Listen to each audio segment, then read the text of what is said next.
Alice နဲ့မျက်ရည်ပင်လယ်မှစွန့်စားခန်းများသားတို့သမီးတို့ကြီး Alice ဟာမုန့်လေးကိုစားလိုက်တဲ့အခါမှာတော့စမ်းကြဲလိုက်တာလို့အော်ရင်းနဲ့ခန္ဓာကိုယ်ကြီးကမှန်ပြောင်းကြီးတစ်ခုလိုတဖြည်းဖြည်းရှည်ထွက်လာပြီး9ပေလောက်အထိမြင့်သွားတယ်လေ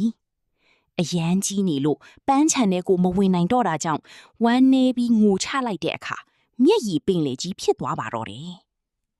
အဲ့ဒီအချိန်မှာယုံဖြူလေးပြုတ်ကျန်ခဲ့တဲ့ရက်တောင်လေးကို Alice ကကောက်ခတ်မိရာကနေအံ့ဩစရာကောင်းအောင်ပြန်သီးသွားပြန်တယ်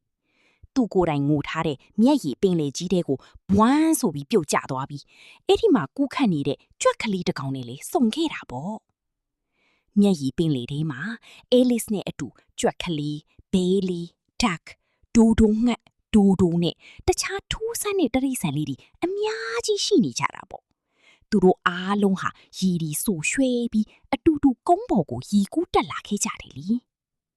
ကုန်းပေါ်ရောက်တော့ရီဆူနေတဲ့သူတွေကိုခြောက်တွေ့သွားအောင်ဒိုဒိုငှက်ကြီးက Caucus Race လို့ခေါ်တဲ့ပြိုင်ပွဲတစ်ခုလုပ်ခိုင်းတယ်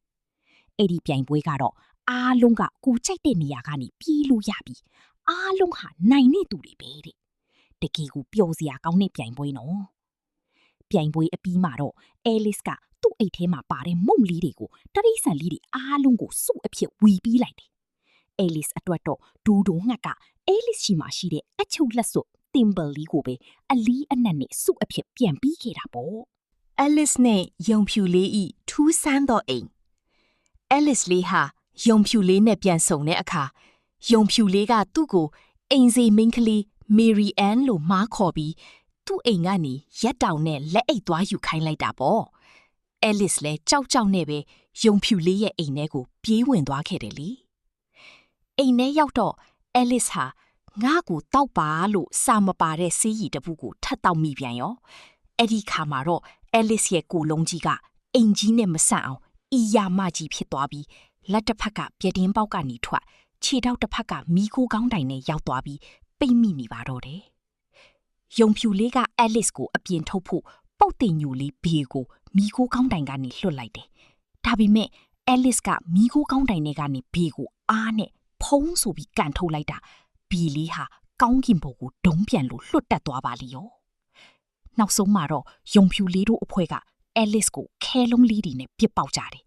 အံ့ဩစရာကောင်းတာကအဲ့ဒီခဲလုံးလေးတွေဟာကျမ်းပြင်ပေါ်ရောက်တော့မုံလေးတွေဖြစ်သွားတာပဲ Alice ကအဲ့ဒီမုံကိုစားလိုက်တဲ့အခါချက်ချင်းပြန်တီးသွားပြီးအိမ်ထဲကနေတောအုပ်ထဲကိုလွတ်အောင်ပြေးနိုင်ခဲ့တာပေါ့တောအုပ်ထဲမှာ Alice ဟာအီယာမခွေးကြီးတစ်ကောင်နဲ့စော့ကစားခဲ့သေးတယ်နော်ပြီးတော့သူဟာသူ့အရက်နဲ့အတူတူလောက်ရှိတဲ့မှုကြီးတစ်လုံးကိုတွေ့ခဲ့တယ်အဲ့ဒီမှုကြီးရဲ့အပေါ်မှာတော့စီးတိုင်ကြီးတောက်နေတဲ့ပူးဟပ်ပြားကြီးကက်တပီလာတစ်ကောင်ကိုတွေ့လိုက်ရပါတော့တယ်